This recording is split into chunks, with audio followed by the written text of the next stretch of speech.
green eyes, and a fuzzy little tail.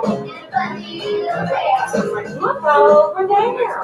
It's a peanut butter river. Can't go over it. Can't go under it. When I turn my weekend shooter today, I was I know. I told you to come and get it. So thank you for doing that. But I had it there. And the thermos of milk. All right. We're going on a bear hunt. We're gonna catch a big one. Big green eyes. And a fuzzy little tail. Look over there. It's the Jello swamp. Can't go over it. Can't go under it. Can't go around it. I guess we'll go through it.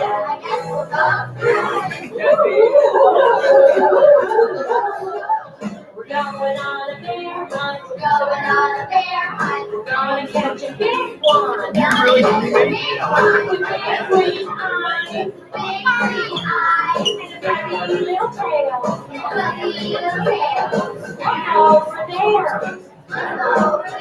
It's a cave. Tiva does not want to come in. Tiva is refusing to come in. Can't go over it. Can't go under it. Why y'all being so weird?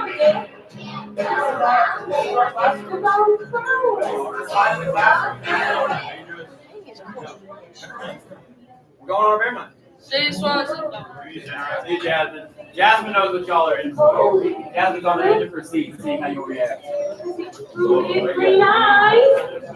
And a fuzzy little tail. It's a bear.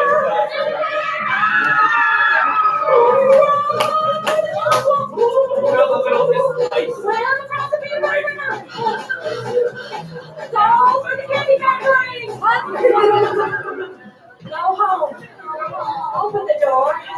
Shut the door. We went on a bear hunt. And we learned how to play.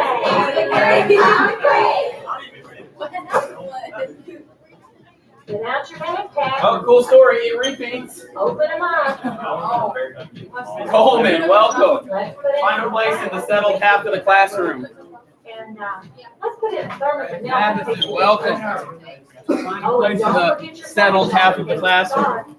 Zip them up and repeat after me. We're going on a bear hunt. We're gonna catch a big one. With big green eyes. And a fuzzy little tail. Look over there. It's the candy factory. Can't go over it. Can't go under it. Can't go around it. I guess we'll go through it.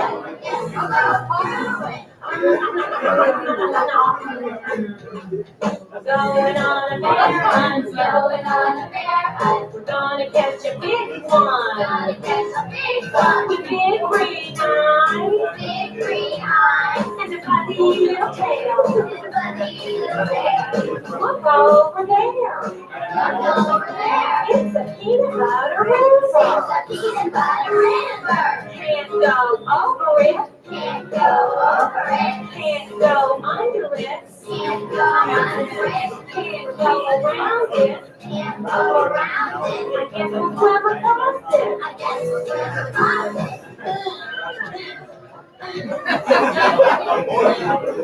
Yeah, those crackers. And the thermos of milk. Y'all a little crowded over there? Right. Little crowd. Gracie doesn't even want to sit down. We're gonna catch a big one. with big green eyes, and a fuzzy little tail. Look over there. It's the jello. Oh, Can't go over it. Can't go under it. Can't go around it. I guess we'll go through it. Going on there, gonna catch a big one. Go on, Rick. With big green eyes. Y'all look really proud. Take me to see the Look over there. It's a cave. Can't go over it. Can't go under it. Can't go around it. Through it. Come on, Jackie. Say it where you're going, the lady. It's cold in here. I went to sleep at 2 in the morning. Hi. So we're ready for the class. We have Going on there. no, yeah. Look at us. Look at this. Look. See that? Yeah.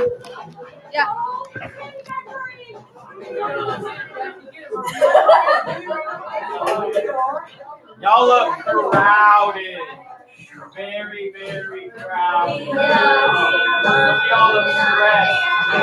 Maybe just some space to spread out.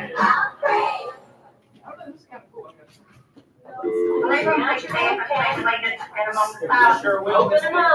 Sure will. I pledge allegiance to the flag of the United States of America and to the republic for which it stands, one nation, under God, indivisible, with liberty and justice for all. Please remain seated for a moment of time. Your phone pass will be there.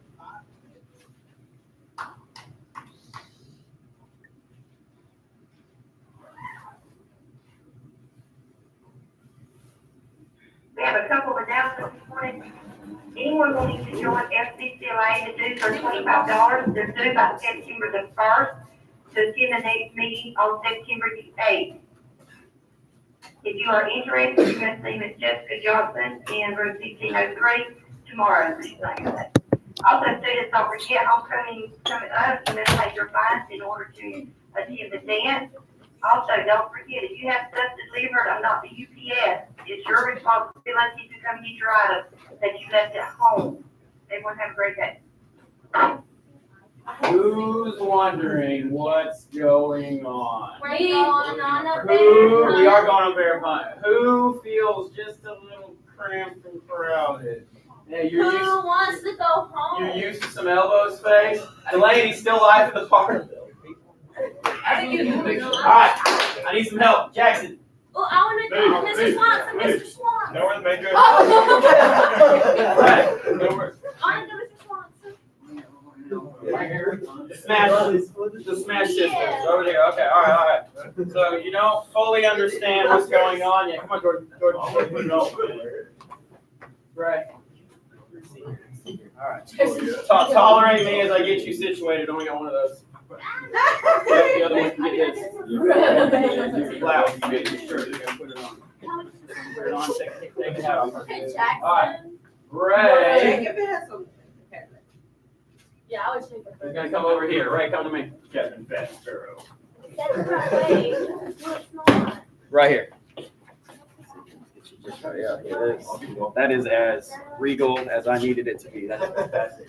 All right, Mr. Jackson is gonna post up behind the podium where he belongs, and double trouble over here. They're gonna find themselves in St. Louis. So as soon as they are situated, they're gonna come find themselves in St. Louis. All right, St. Louis, both of you. You know, we'll just, I got a little sketch I'd like to walk us through, but before we really assign characters, let's just let's just see how we can do without really knowing who is who just yet. So, young man, you are number 2. You are number 2. You are on the script number 1, and you two are going to split the lines of number 3. Okay, y'all can both just kind of say them together. Stand up, stand up, stand up. All right, so you know what, y'all? Just take me through the skit, kind of in order here. So from the top, go ahead. Boy, I sure wish I could I could not have asked for a finer start to the skit. Keep that tone in place. Just from the top, do it again, Boy, just like I that. sure wish I could have access to a major port city that would connect my country to the Mississippi River. We would be able to do so much business that way. French accent. It says French accent. Hey man, I have a port city for sale over here. It's called New Orleans. It just so happens to connect the Mississippi River. You interested? Wow, what are the chances of that? I'm interested. How much are you asking for it? How much are you willing to pay for it?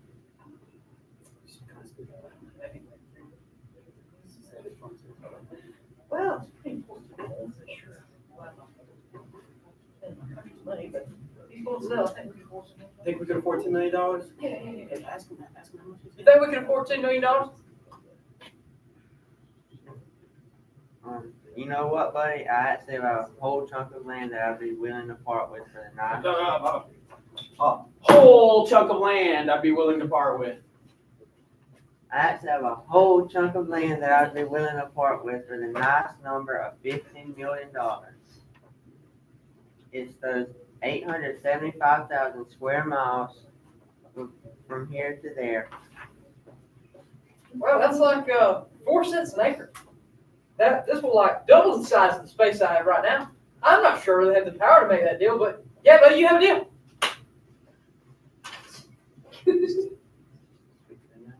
Hey, Secretary man. Lady. Secretary lady. Yes, sir. You're good at hiking and camping and stuff, right? You learned that in the Army or something? Yes, sir. Okay. Well, do I ever have a job for you? Find yourself a team, go to the edge of our country, and then go past it of all the unexplored things that I just bought. And I want you to do 3 things. 1, find out if you can get from here to the entirely by water. 2, draw pictures and take notes of all the plants, animals, and resources you find there. And 3, extend the full fellowship of the United States to anybody you meet out there, and let them know they're living in our country now. On the way, sir. See you in a few years. And scene. Applause for our performers. Now, hold your spot. That was the rough read through, right? They'd never seen those lines before. I'm curious, Mr. Powdered Wig, who do you think you might be? Thomas Jefferson. Bang, bang, bang. Go ahead and put that on your shirt there so everybody knows who you are. And Napoleon. not that hard to guess, all right? Mr. French accent. Bryce, what did you say for a French accent? Baguette. Need a baguette. All right, now we're labeling you. And then Mr. Secretary, who do you think you are? Lewis and Clark. You are Lewis and Clark. So go ahead and take one each. Not to worry, Lewis. Take one each. Clark. Jordan, you look like a Clark. And now you're going to do it again from the top. You read through it once. We know our characters a little bit better. And for the great Americans out there watching, let's process in our brains the whole scene one more time. So go ahead. Boy, I sure wish I could have access to a major port city that would connect my country to the Mississippi River. We would be able to do so much business that way. Hey man, I have a port city over here. It's called New Orleans. It just so happens to connect the Mississippi River. You interested? Wow, what are the chances of that? I'm interested. How much are you asking for? Well, how much do you think that we could possibly afford?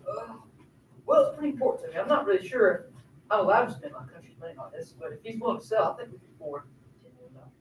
Don't tell him that yet. Just see what price he throws out. How much would you say?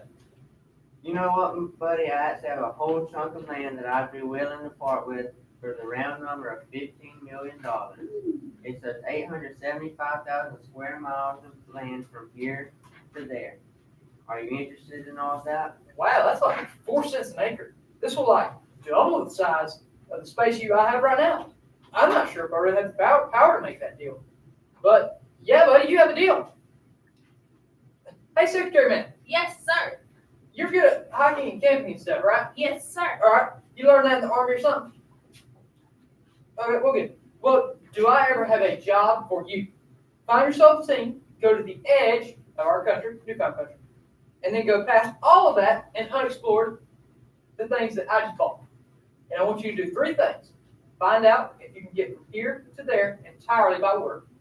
2, draw pictures, take notes of all plants, animals, and other resources that you find out there. And 3, extend the full fellowship of the United States to meet anybody out there and let them know that they're living in our country now. On the way, sir. See you in a few years. We'll go on a bear hunt, William Clark. Go, Oh, go. what are you doing? Why are you leaving me behind like that? All right, applause, big applause for all of our players here today. Hey, the 4 of you, we'll give you a picture. You know how we got to do. Lewis, Clark, come on up. We'll get your picture in front of the great Wild Wild West. Napoleon. See you in a few years. Come on, you've seen a few. Yes, Yeah, sir. sometimes you gotta ask for directions. All right, 1, 2, 1, 2, 3. Love it. Yes, sir. Hey, applause one more time. So, let's make sure we understand it. You all, where are you right now? We're like Britain. Oh, the new world. They are in New the Orleans. portion of the United States up to what boundary? The proclamation of Body of water? Oh, Mississippi River, right? That's how far the United States has extended so far, up to the Mississippi River.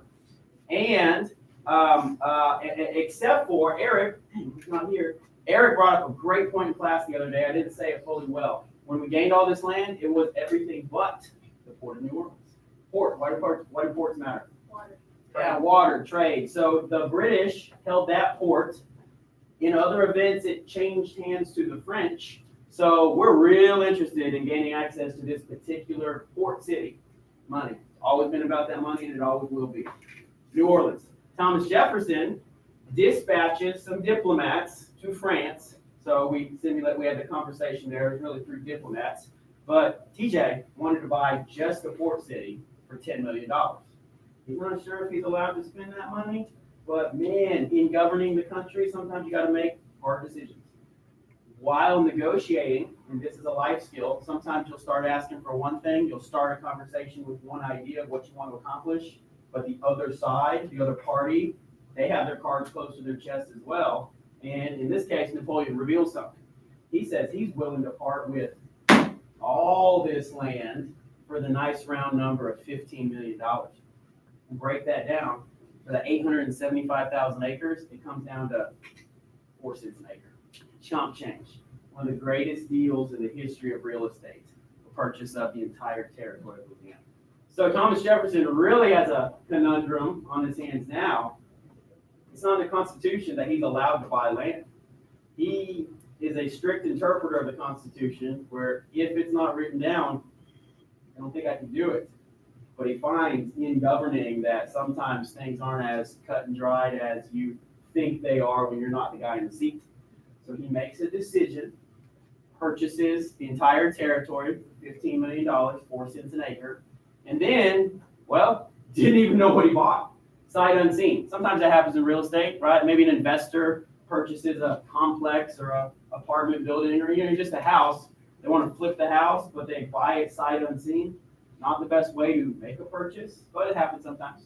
TJ didn't even know what he just bought.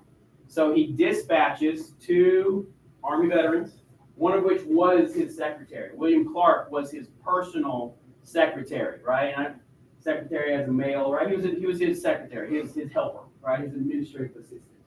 And he said, hey, don't you have a background in exploration? Why, yes, sir, I sure do. All right, well, why don't you pick yourself a buddy, Lewis, and go figure out what's out there. And he gave 3 specific missions. We're I'm going to go over all this with slides so you have a chance to write it down as well. I gave them the 3 specific missions, and I'll restate those here in a second. And they were supposed to go from St. Louis. This was the farthest built-up city on the base of the Mississippi River at the time, to the Pacific Ocean and find out what's there. We don't even know. What did we just buy? Let's find out. And he told them to take journals along the way, come back, report to me, and reasonably didn't expect to see them for several years, right? Because they weren't going to be texting updates every day. They didn't have a GPS to show how far they had gone every day. So he expected to see them in several years and maybe find out what he had actually purchased. St. Louis, to this day, is called the gateway to the West, because today you're like, isn't that in the middle of the country? How is that the West? At the time, it was the gate to the West. It was the farthest western city. I can show you on the map here in a second, and it becomes the gateway to the West. As such, what is in St. Louis today that kind of represents that? Gateway Arch. The St. Louis Gateway Arch. You guys familiar with that? I'll show you a picture in just a second. The Gateway Arch is kind of a memorial, a monument, a place that tourists go and visit. And anybody ever been? You have been? Did you go to the top of it? That's cool. There's a little elevator, and it's arch-like, so you got to kind of lean back a little bit sometimes. You get to the top of it, and you see for a very far distance because it's very high. Yeah, it's like a gate, an arch that leads you into the West. And that's because at the time, it was the last civilized city before stepping into the West. So that's all a little extra. I just like to drop extra facts on you guys sometimes. Now, what you're sitting in is approximately what size of the room? About half. About 7.5%.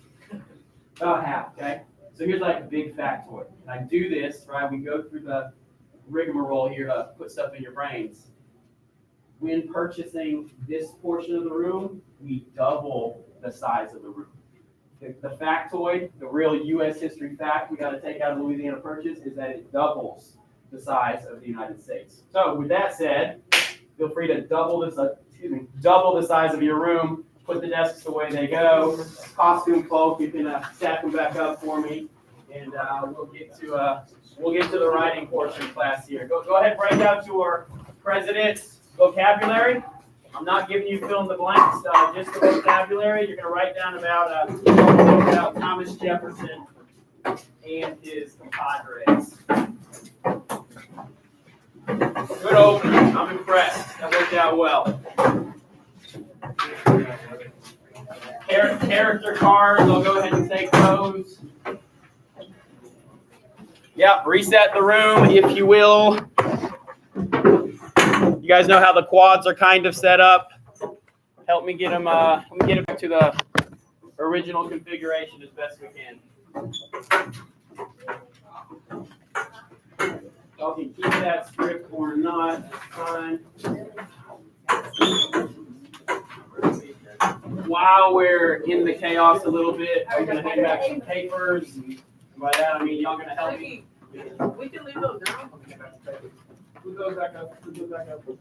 There's a quad that goes back there. This quad got situated. That's the guest desk. Jordan and Jackson are going to hand you back some old papers. You may see those grades. You may have already seen those grades. If you got any questions, I can always answer your questions on grades.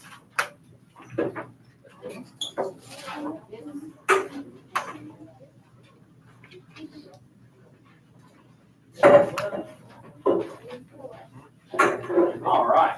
I enjoyed that. I hope you did as well. I came in a little early, did some work, made a chaotic situation on purpose. Some of y'all, especially those of y'all who have seats on this side, were like, where do I go? Think about the Americans who maybe felt a little crowded on the East Coast. Those cities are growing. And whereas you used to have acres and acres without neighbors, well, now people are living a whole lot closer to each other because population is growing. Might be starting to feel a little crowded. So one of those reasons that Thomas Jefferson purchased the land was to help the country expand. And as we have just resituated the room, you now have your elbow space back. So you're welcome. Sure. Good. Looking for these notes again. There's going to be Thomas Jefferson specifically. there's going to be the Louisiana Purchase and the Corps of Discovery.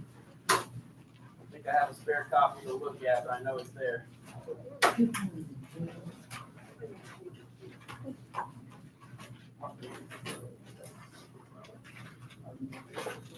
Whew. Sweating, exertion.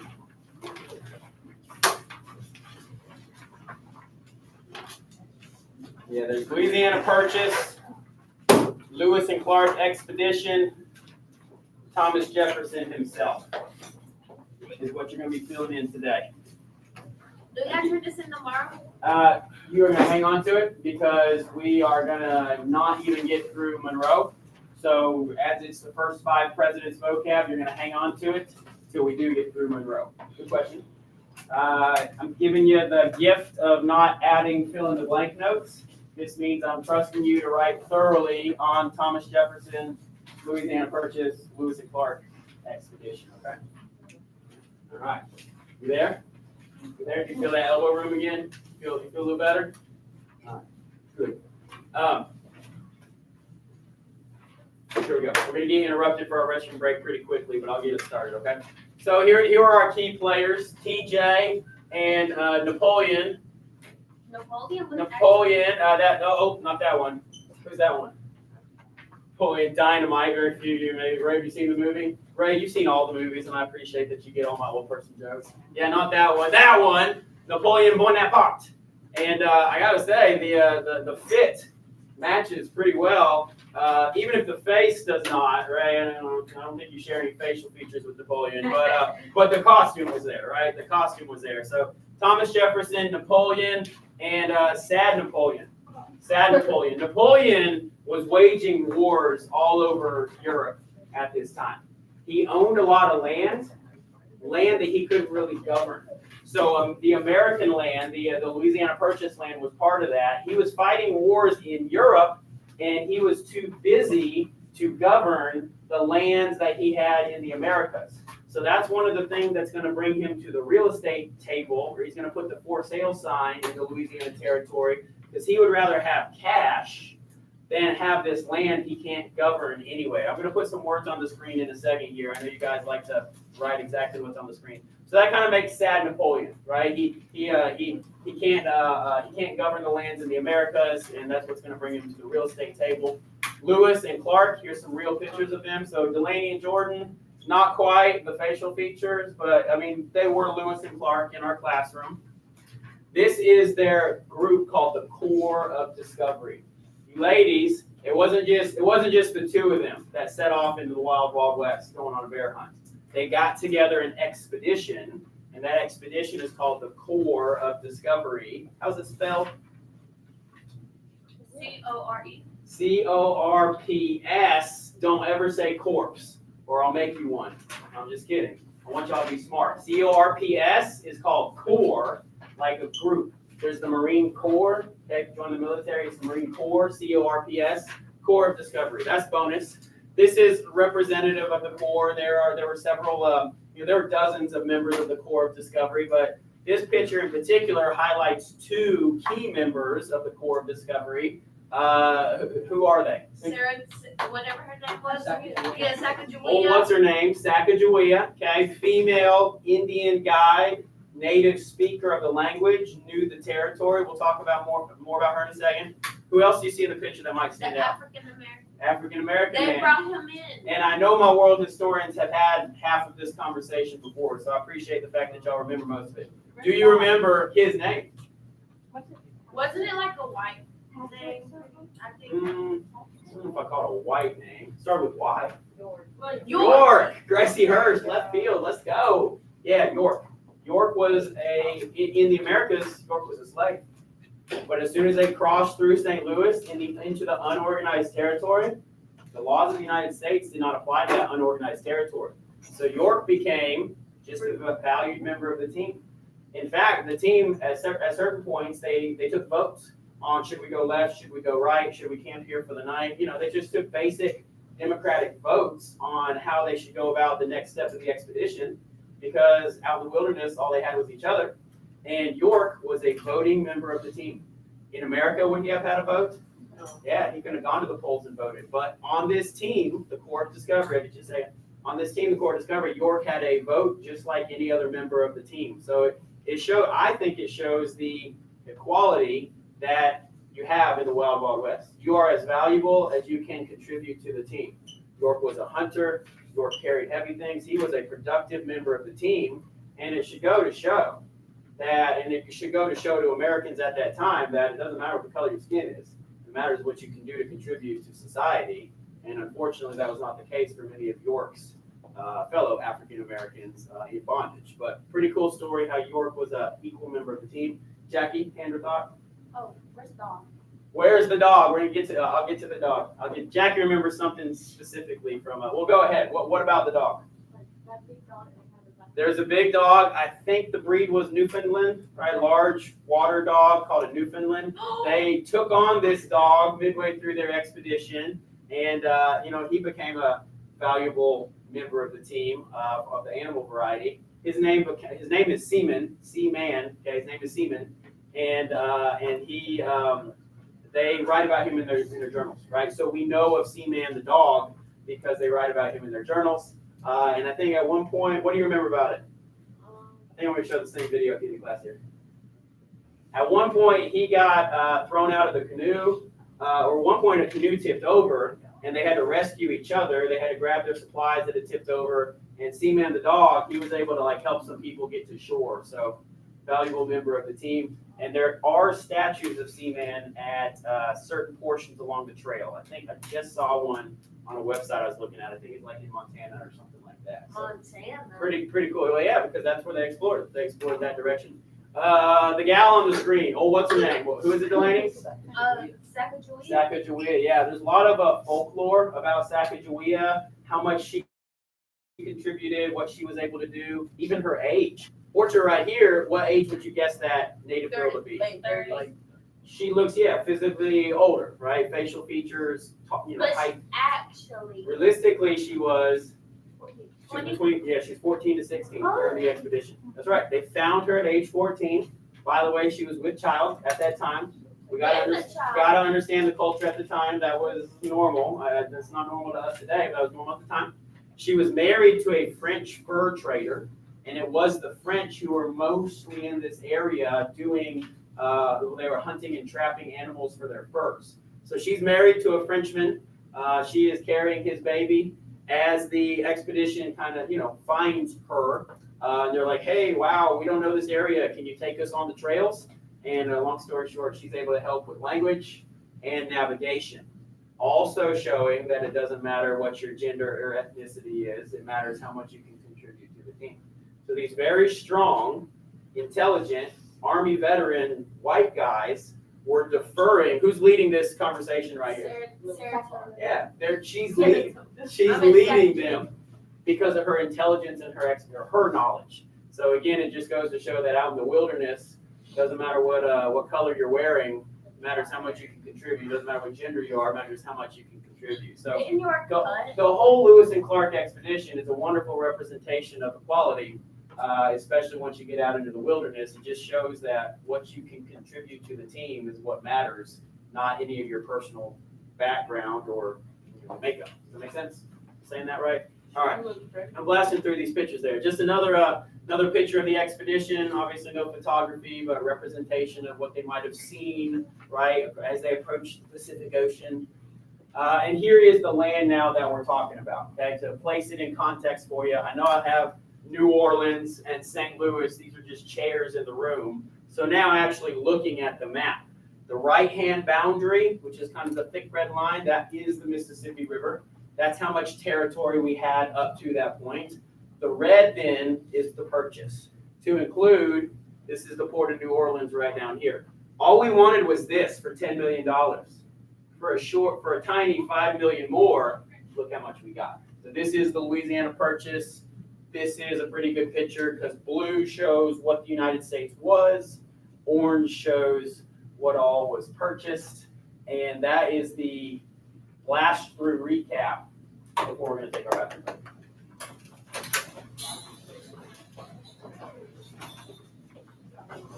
Sweaty Betty over here.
All right. So I've kind of said the story twice already in two different ways. We acted it. I glitched through it. I kind of clicked through some pictures along the way. Here now is where I'm going to take us through some actual words on the screen. And as I say, you need to summarize in your own words, right? I'm sharing with you. You can package it into your own language, or you can write exactly what's on the screen. That's fine as well. A hallmark of the presidency of Thomas Jefferson is absolutely the Louisiana Purchase. Originally, it was owned by France, who was at war with England. That's where I say that Napoleon was overextended. He was cash poor. He was fighting against Spain and Russia as well. He really wanted to take over all of Europe, so that this extra land he owned in the New World was kind of a nuisance to him. He couldn't govern it. He couldn't send soldiers to protect it. He would rather focus on his wars in Europe. So he was willing to trade cash for that land. New Orleans is a port city. If you own New Orleans, you control the entire Mississippi River. We had the Mississippi River as a boundary line, but the French still held on to the port of New Orleans. It went from British hands to French hands. Irrelevant. The point is that the United States did not own New Orleans, and that's something that we needed really to take advantage of the commerce that the Mississippi River could bring. A real tipping point for Napoleon is a revolution in Haiti. We talked about how the American Revolution inspires other revolutions. Well, there was a slave uprising in the island nation of Haiti, the French-controlled island of Haiti. It is this revolution that really overtaxes Napoleon. He decides to give up colonizing in the New World. Like, forget about it. New World's not for me. I'd rather have cash than land. So it's the Haitian Revolution that really kind of tips the scales, Napoleon's thinking there. So explain the game here. Jefferson wanted the port of New Orleans for trade reasons. It's currently owned by France. He sends delegates to France to attempt to purchase it. Now, we had TJ talking directly with Napoleon, but of course we know in diplomacy that's usually done through other people. So we had delegates attempting to purchase New Orleans. They're authorized to spend up to $10 million to purchase New Orleans. Had a little whisper back and forth with Thomas Jefferson, and I kind of prodded him along in the game. We offered $10 million, or the delegates were authorized to spend up to $10 million. But sometimes in negotiation, you realize that the person on the other side of the table has something else they want to reveal. Cards close to your chest, but they're going to reveal those cards at the right time. And those cards that Napoleon revealed were that he really just wanted to get rid of all his lands in the New World. And he was willing to do that for the nice round number of $15 million. Not 15 and change, no cents added onto it, $15 million, which was in 1800s dollars. But to adjust that for inflation, it's still the real estate bargain of a lifetime. Now, Thomas Jefferson, he's going to run into a problem with this offer. Jefferson, Napoleon again. Thomas Jefferson's going to run into a problem with this. Let me go here. Napoleon recently lost interest in colonizing the New World due to the Haitian Revolution. I already said that. France is involved in numerous wars in Europe, and they need money. Okay, it's just always about the cash. It's always about the money. France was cash poor, military strong, cash poor, would rather have cash than land. So sad Napoleon decides to trade land for money. Why was he sad? Well, this picture, Delaney, truly this picture comes at the end of his lifetime when he has been defeated in several other battles. But and he is just sad Napoleon because his legacy is going to be soured by his defeats. This is a real portrait, but I use it right here just to show that he wants to sell. He wants to sell into the New World. Playing game a little bit more. Napoleon offers to sell all the Louisiana territory to Jefferson's delegates, not just New Orleans. The price is $15 million. That amounts to 4 cents per acre. I already called it the real estate deal of a lifetime. Land today in Alma, Georgia. How much is an acre going to go for? Everybody's family tried to buy land or has sold land? 50,000. 1,000, 50,000 is somewhere between that. 5,000. A lot closer. It's obviously going to depend on the location, okay, in town versus in the countryside. But generally speaking, land around here is going to go for $4,000 to $6,000 an acre. $4,000 to $6,000 an acre. It's 2022 inflation. I get all that kind of stuff. But clearly, that's way more than 4 cents an acre. Jefferson bought 875,000 acres at a rate of 4 cents per acre. The real estate deal of a lifetime. So the purchase itself, this is important. Jefferson is not sure if it's constitutional. Remember, all of his previous writings and beliefs are that if it's not in the Constitution specifically, you can't do it. He's a strict interpreter of the Constitution. He does not believe in flexibility in what's not in the Constitution. This has been his whole political persona. This is what has put him at odds with the Federalists and Alexander Hamilton. So the fact that he is going to get into the seat of president, it's his turn to be in office, and he does away with his previous beliefs, kind of shows that you can believe one thing when it's not your job, and then you realize the difficulties of governing when you're actually in that seat yourself. And hey, that may be you to your student council members or your class officers. You might think that those class officers came up with a really dumb prom idea until it's your turn to be in that seat, and you're like, oh man, kind of really is tough to come up with a good idea that everybody agrees on, right? So big idea from Thomas Jefferson is that he wrote about one thing, and then when he was actually in the seat, so much for limited government, so much for a central government that doesn't reach into, doesn't exert too much power.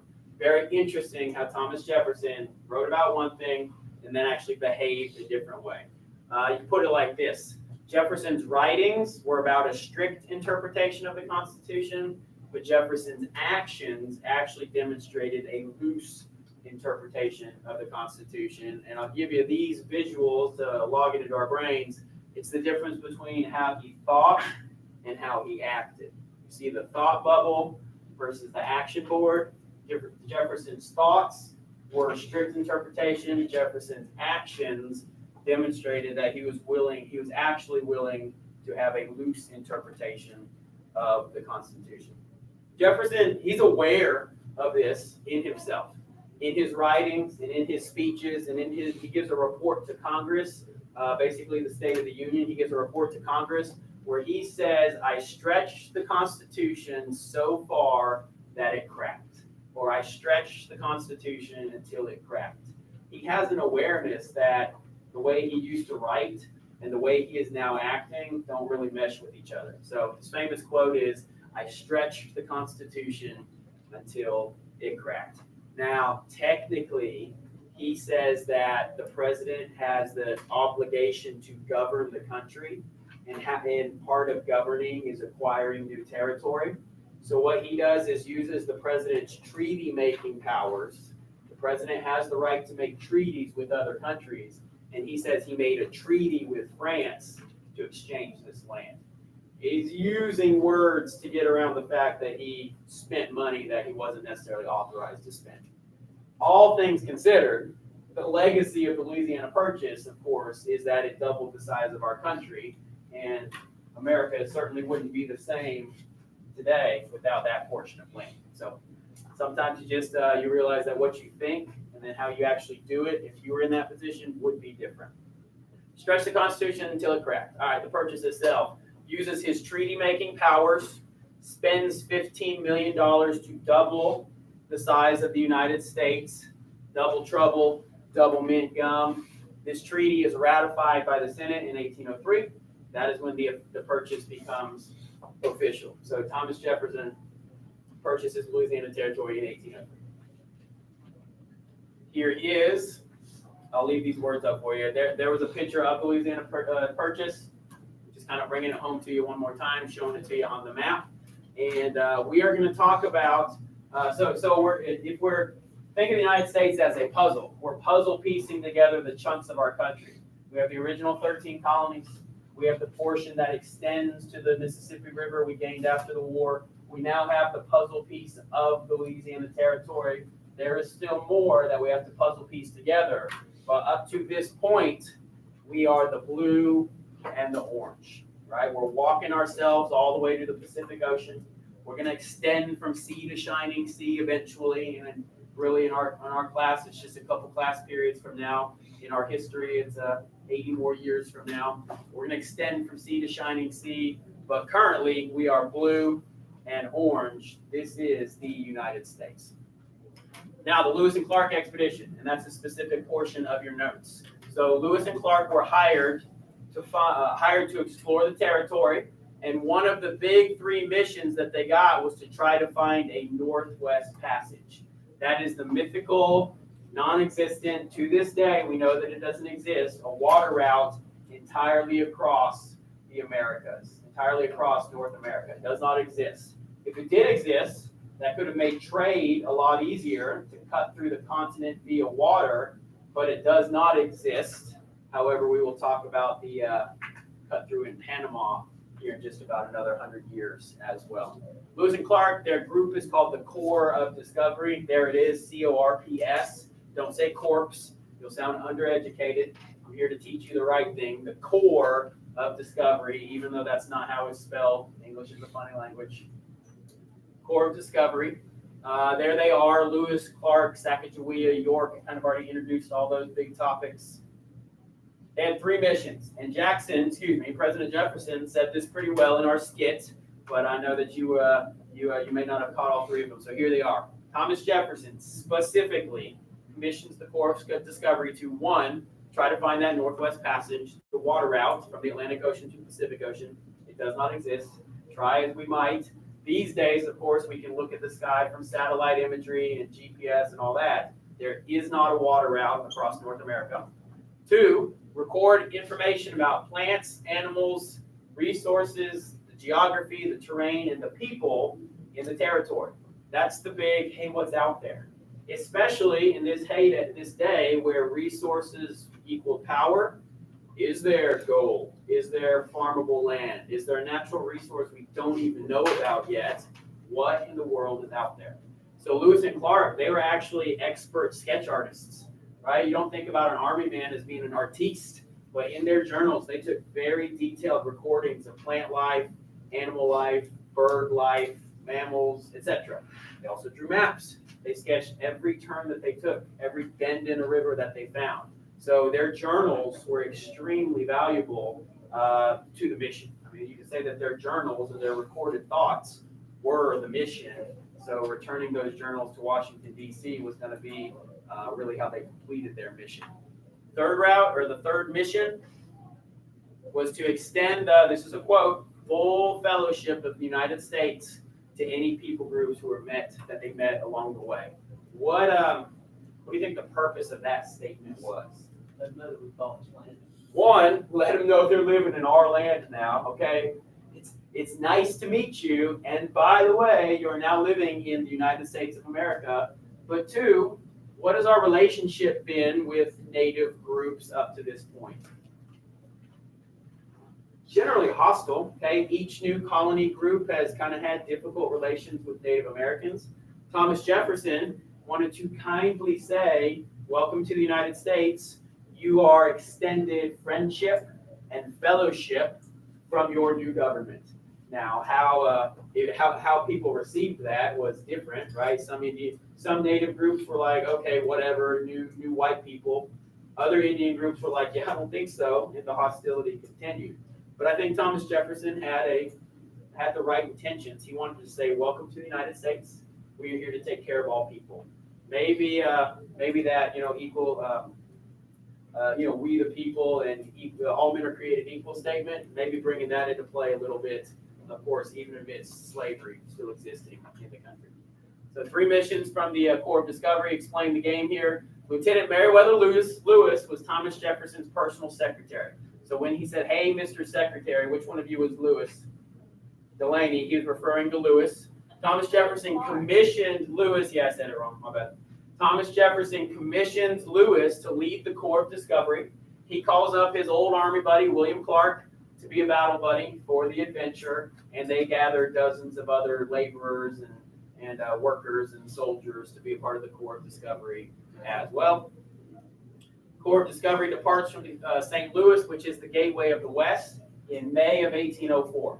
So the land was purchased in 1803. Nothing happens overnight. 6 or so months later, May of 1804, that's when they actually depart. They reach the Pacific coast in November of 1805. So how long were they on the move? 1 year. Over a year, right? Over a year, May, and then the next November, like what, 17 months? About 17 months. They returned to St. Louis, i.e. civilization, in September of 1806. So the whole mission was 2 years and 2 months. 2 years and 4 months. 2 years and 4 months for the whole mission. So that is that's how long they were on the move. Guys, that's how long they were out of contact as well. Newspaper reports in America, in about early 1806, these newspaper reports started to come up. Hey, we wonder if the Corps of Discovery is still alive. Corps of Discovery presumed dead. No contact from Corps of Discovery. Will we ever see them again? Newspapers were starting to wonder if these guys were ever going to come back. It wasn't going to take a week. That's right. It wasn't going to take a week. They just had to give it time. But, newspapers will do anything to try to sell. Jackie? I was going to ask that. Yeah, great question. The answer is he didn't. He kind of just had to trust that maybe they were on their way back, right? He was hoping they'd come back with those journals, with samples. He wanted treasures from out west. He wanted his personal office to be decorated with trinkets from out west. He wanted a woolly mammoth tusk to come back to the White House because there weren't woolly mammoths on the East Coast.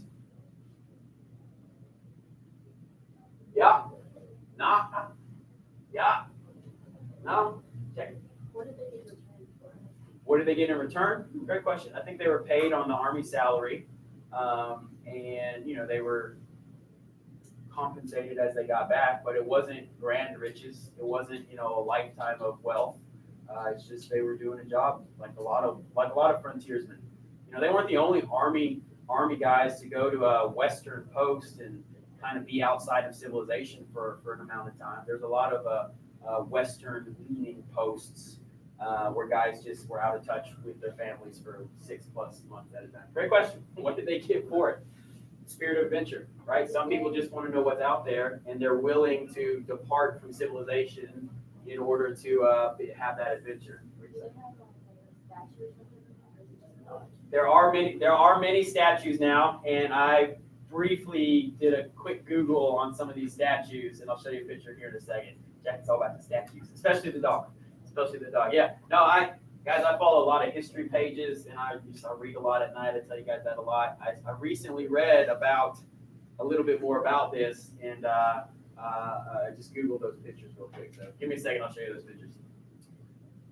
And kind of as a final like actual, what did they accomplish? They opened up the Oregon Territory to future claims. This is still a little disputed. This is outside of the purchase, but they did find themselves all the way to the Pacific Ocean and kind of opened the conversation to us acquiring the Oregon Territory as well. This is British at the time, but like I said, we're puzzle piecing together the United States. We're going to talk about that in the next couple of days. There they are, Lewis and Clark. So Lewis as the secretary, Clark as his army buddy, and just in the adventure, they did very well together. They were battle buddies, right? We talk about battle buddies a lot. I can bring you that military perspective, and they relied on each other in a lot of ways. Each man kept a journal, and each man referred to the other frequently. They were clearly it's almost like a union or a marriage, right? They had to be together. You got to communicate well. And they did on the adventure. After the adventure, after the exploration, they took very different directions. And Lewis had a very short lifespan. He was riddled with controversy and alcoholism afterwards. And he died, I think, 2 years after they got back. Whereas Clark, not the leader of the expedition, right? He's the co-leader. Clark lived a long life afterwards. And he even goes on to take care of Sacagawea's baby. Kind of as a surrogate father or as a godfather afterwards. So briefly, just kind of telling you the end of their life stories. Lewis doesn't live for much longer. Clark does live a lot longer and has a good life afterwards. Sacagawea and York kind of already went over them. Jackie, here we go.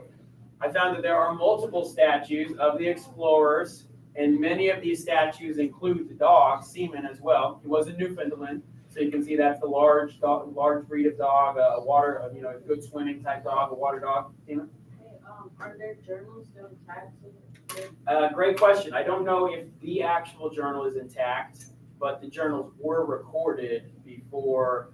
That's a great question. I wonder where those journals are. But we do have we have copies of what they wrote down. We have copies of what they wrote down. I'm going to look that up. So these two statues are in St. Louis itself. The one on the left, I think, is right at the foot of the St. Louis Arch. And then the one on the right is a neighboring town. I think it's called St. Charles, Missouri. So Lewis and Clark and Seaman, these statues are in St. Louis where they started their journey. This statue is in North Dakota, and it is a very large statue. I think you can tell from the tree in the background. It's a very, very, very large representation of Seaman. And he did make the journey all the way into the Dakotas and Oregon Territory as well. Here's a smaller statue of Seaman. This one is in Oregon. So just a smaller, statue. It looks like it's kind of a community park or something like that. Back all the way to. Did he make it back all the way? I don't know. I don't have that answer. There are statues of Sacagawea, and I just didn't pull any of those pictures real quick, but there are statues of Sacagawea around the country as well. She's also remembered on something you might carry in your pocket. What is that? A coin. She is on a $1 coin. Yeah, she's I have a one. these days there's a bunch of different quarters, right? There's art on the back of a quarter. There's a bunch of different coins these days. But Sacagawea was the original gold dollar. Now these days there's a bunch of different art on gold dollars, which hasn't really caught on. The government, take it back 20 years. The government really wanted to do away with paper dollars, and they wanted people to start carrying gold dollars as coinage. But that was just, it never caught on. Vending machines never got readjusted for gold dollars. People didn't really want to make change with gold dollars, so gold dollars never really caught on. But Sacagawea was the original gold dollar. So she was also the first female on an American currency. So she is well remembered in the United States for all those reasons. This is the Gateway Arch, and I have visited St. Louis personally. I think that's 19-year-old Cadet Swanson visiting St. Louis at the foot of the Gateway Arch. I think I'm running through it or something. Okay, I see you. With your shoes It is an elevator. So Jordan, can you tell us your experience with the Gateway Arch? Was it this summer? Last summer? Yeah, what do you remember about it? Speak up a little bit.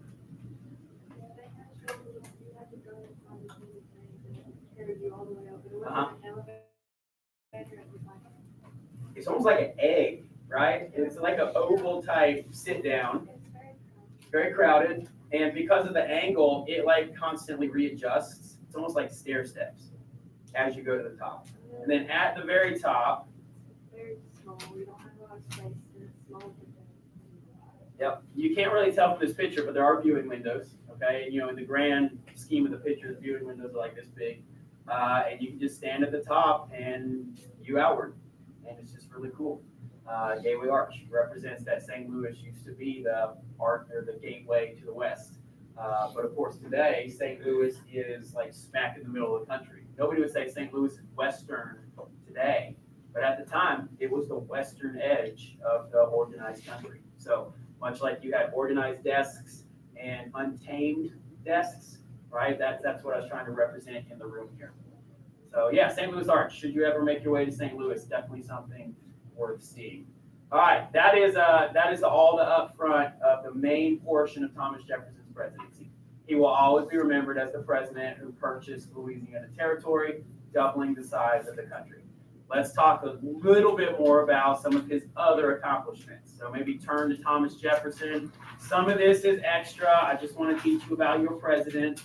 Some of it is, the stuff that you should write down. Election of 1800, we remember that it was a very controversial election. It was called the Revolution of 1800, or even the Second American Revolution, because what was important was the transfer of power between parties. And even in defeat, John Adams gave a gift to the country. What was that? Well, what did John Adams do at the end of his presidency? Walked away. Yeah, peacefully transitioned power to a rival party personal rival, the man, Thomas Jefferson. So John Adams, the Federalist, is defeated. Democratic Republicans rise to power. It is the first peaceful transition of power between parties.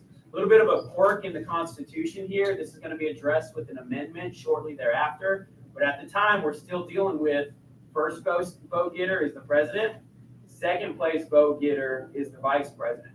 Bring it into the modern. If that was the rules today, and they didn't run as teams, you would have had President Trump and Vice President Clinton. How do you think that would have gone? Or that the next election, President Biden and Vice President Trump. Clearly not a setup for collaboration, right? Because those two people are never going to work together as partners. So the Constitution changes so that you run as a partnership. It changes because of this election. In this election, Thomas Jefferson wins, but barely. It actually takes a vote of the House to break a tie.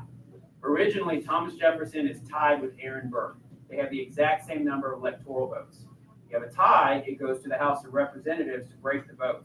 Well, it took 36 votes in the House of Representatives in order to break this tie. Ballot after ballot after ballot, it was identical. People weren't changing their vote.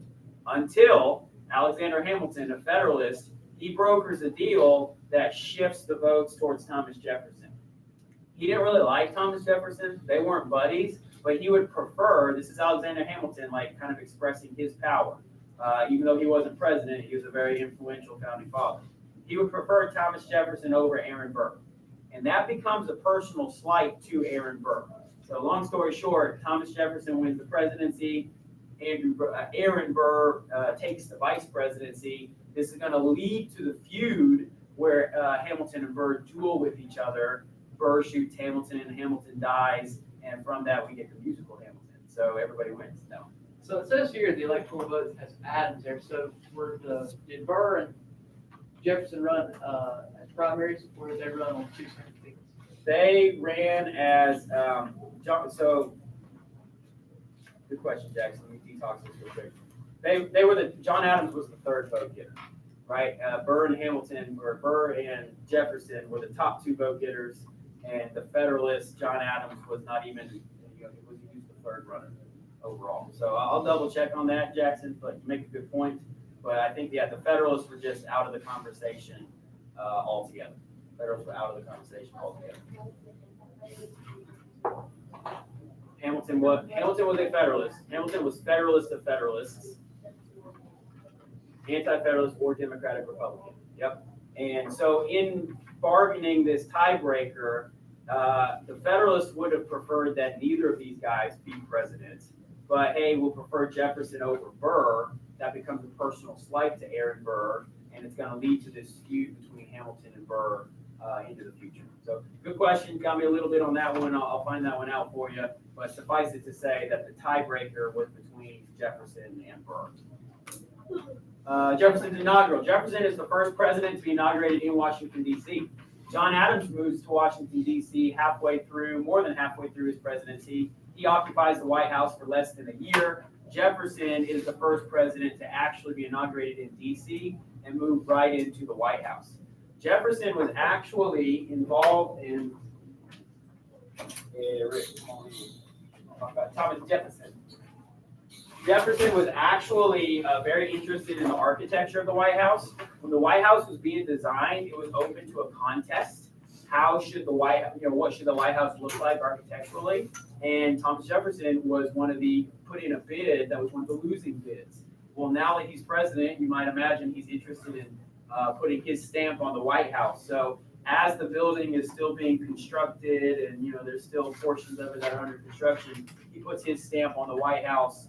I personally oversee some of the construction. What will become the South Lawn and a lot of the foliage and the plant life around the White House that even still exists to today. I mean, not the actual plants, but the concepts. Thomas Jefferson put his stamp on that. So, he dabbled with doing all things, architecture being one of them. In his inaugural speech, he says this: "We are all Republicans. We are all Federalists." And after a very divisive election, that was kind of the "we're all in this together" statement.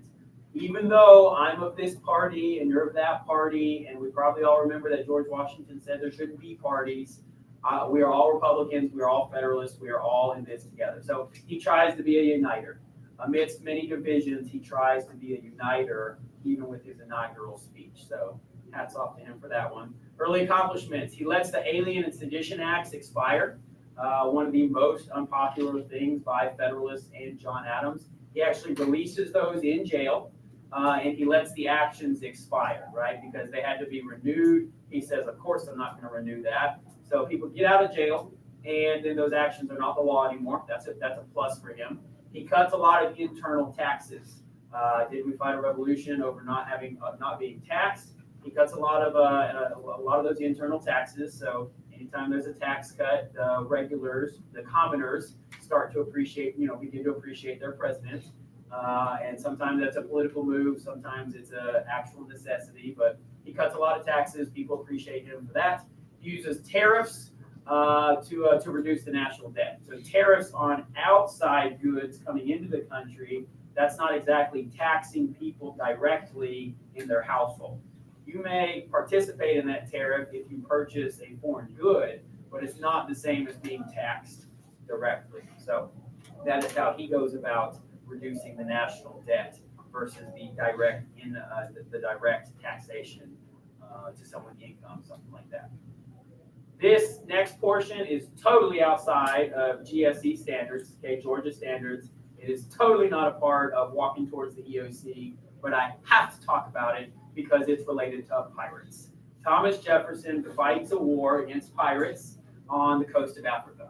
It's called the Barbary Wars. Okay, Barbary is Africa. North African pirates continue to attack U.S. ships trying to do trade. When they attack the ships, they hold the whole ship for ransom. They hold the crew for ransom. Basically, they demand a bribe or a tribute in order to release the ship and release the crew. It was basically their economic model. We're going to kidnap ships, get money for it, and let them go. They didn't want to kill anybody necessarily. They didn't want to damage ships necessarily. It was just how they raised money for themselves, right? They kidnapped ships, and they'd always get paid a ransom for it. So, well, we can't have this, right? We can't be punked on by some bully pirates in North Africa. Thomas Jefferson sends the USS Constitution to blockade the shipping channels that the pirates were using to attack U.S. ships. It is a measure that shows us standing up for ourselves as a young country. Instead of getting bullied by some pirates in North Africa, we're a real boy now. Right? We're a real country now. We're gonna send the might of our navy to do something about it. Eventually, the pirates sign a treaty which ends the ransoms, ends the payments, and takes the blockade out as well. So Thomas Jefferson, legitimate pirate hunter. That's pretty cool. A little extra for you, the Marine Corps hymn. Anybody know the songs of the U.S. military, right? You might hear them on the 4th of July. The Marine Corps hymn goes from the halls of Montezuma to the shores of Tripoli. Tripoli is North Africa. So in the Marine Corps hymn today, they sing about fighting in North Africa, which is Tripoli, which is related to this right here. So the U.S. Marines count their heritage, their lineage, all the way back to this Barbary Wars right here. Little side extra about the USS Constitution. It is still commissioned and afloat today. It is the oldest floating United States Navy vessel. Now, there are many vessels that have been retired and are maybe still afloat, but they are not a part of the United States Navy. They're museums, or they're just relics, or they're just waiting to be scrapped. The USS Constitution is still an active Navy ship. It is in port just outside of Boston. It floats actually on the water. It goes out on missions on the water every July, okay, ceremonial missions. It is the only active Navy ship to have sunk an enemy vessel in wartime. Every other ship in the United States Navy, aircraft carriers, battleships, like all these ships that the Navy thinks is really cool, none of them have sunk an enemy vessel in wartime. All the ships that have been retired. And so your World War II era ships have all been retired. But the USS Constitution, which has been in service since 1797, still afloat today. It has an active duty Navy captain in command of it. It has a crew, active duty Navy sailors who are its crew, and that is just pretty stinking cool. I also think it's kind of a punk on the Navy that none of their current ships have ever sunk an enemy vessel. So why have a Navy? Be Navy. You know why you have a Navy? So you don't need your Navy. That's why you have a Navy. As an Army guy, I'm always going to say be Navy. All right, let's round it out. Thomas Jefferson, Jefferson's legacy. So one, he gets to handpick his successor, James Madison. Washington, Adams, Jefferson, Madison. We're not going to memorize all 46 of our presidents. I think that'd be a great exercise, but we're not going to do it. But by gosh, I think we should have the first 5 memorized by the time we walk through. Washington, Adams, Jefferson, handpicks his successor, James Madison, a Democratic Republican, someone of the same perspective as Jefferson. Early on, now presidents today would probably like to do that, and they campaign for someone who's going to carry on their legacy, especially if they're a 2-term president. But early on, the Secretary of State was seen as the president in waiting. If you are the president's Secretary of State, you're being professionally groomed to be the next president.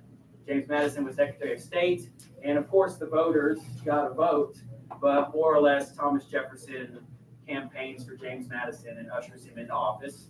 We know that he renews his friendship with his old rival John Adams, and I already told you the story about they have a bet for who's going to live the longest, when in fact they both die on the same day, July 4th, 1826, which, irony of ironies, is the 50th anniversary of the Declaration of Independence. Sometimes I wonder if they knew that day that they were signing the thing, that it was being presented to Congress, like what if you were to think that I got 50 more years to live?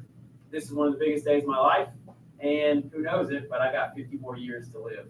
So kind of an interesting thought there. Overall, kind of a controversial legacy because some will see him as the advocate for limited government, while he actually practiced stretching the Constitution. Some will see him as the man who wrote equal rights for all men. We hold these truths to be self-evident. All men are created equal, while owning slaves. So Jefferson's legacy can kind of go both directions because of those facts as well. Any questions on Thomas Jefferson? Let me rephrase that. Ask me a question about Thomas Jefferson. Jack, did he have any children? Great question. Going to open a total can of worms.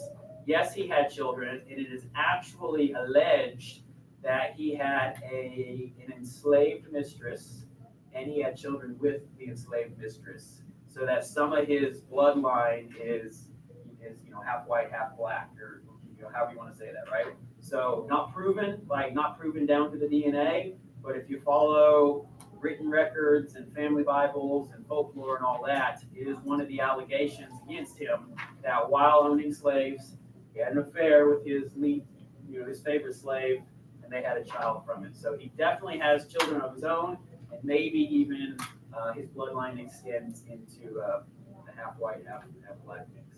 Great question. A lot to read about that. Ask me another one. So was the 5th president Hank Hamilton? Monroe. Great question. Delaney brings up a really vexing point that even as I study history myself, I wonder, why didn't Alexander Hamilton run for office? Why, if he is such an influential founding father, how come he never put his hat in the ring to run for president? Responsibility. The weight of the responsibility? There's 2 main reasons. I'll give them to you, right? I've done reading and research. And of course, are these the reasons? Well, I mean, each man has a reason to run for office or not. But here's 2 main reasons. One, he was all of his giving during the Revolution actually brought him close to bankruptcy, and so he stepped away from politics for a time to make money. Bottom line is, he's like, I love my country, and I'm serving, and I'm not making any money doing this. I need to go back into the financial world, make some investments, and make money. So one part of that, Delaney, is that he stepped away from politics to make money. 2, in doing that, he has an affair that gets unearthed by his political opponents, and they basically threaten that if you run for office, we will publicize your marital affair and bring you to ruin. So in a lot of ways, he maybe shot himself in the foot, you could say, by his personal misgivings, kind of took away his chance to run for president. Great question. Personally, I wouldn't let that happen to me. Personally, you wouldn't let that happen to you, but I think that's good. I think no one should want to let that happen for them. You can go ahead and pack up on your notes. We're going to watch this video, which I think Jackie recalls because it talks about the dog, and it's 10 cool facts about the Lewis and Clark expedition.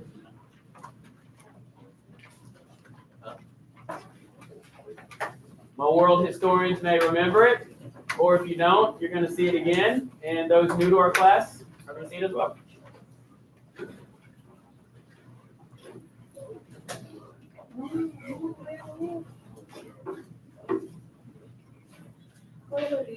All right, just sit back, relax, and enjoy. We've done all the talking. Now here's a video to show you some more about it. In 1803, Thomas Jefferson bought 828,000 square miles of land from Napoleon's France. Known as the Louisiana Purchase, the transaction drastically increased the size of the United States. The general public had mixed emotions about the deal, so to help win support, Jefferson ordered an expedition through the territory, all the way to the Pacific Ocean. That expedition would be led by Meriwether Lewis and William Clark. Today we're going to tell you a whole lot of cool facts about the Lewis and Clark expedition. But before we get started, be sure to subscribe to the Weird History channel. Leave a comment and let us know what American history you would like to hear about. Ugh, what the hell are we sitting around yammering for? Let's go on an expedition.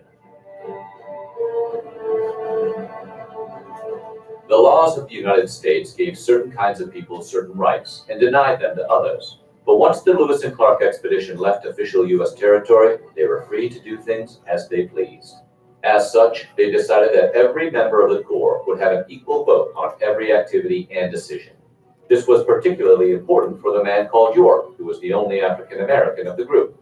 In the United States, he was Clark's slave, but once the Corps was free of U.S. law, York was a free man and was treated as one. He quickly became a highly valued member of the team. Sacagawea, their famous Native American guide, also got a vote and was allowed to make her own decisions. She was their expert on the terrain, and she saved the lives and property of various Corps members on more than one occasion. She was highly respected and was considered a leader among the team. The Corps was governed by kindness and respect, and no one was limited by their origin, status, or ethnicity, something that would not have been possible within the jurisdiction of the United States.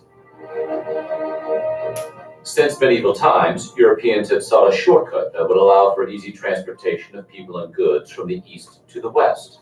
But until the creation of the Panama Canal in 1914, no such route existed.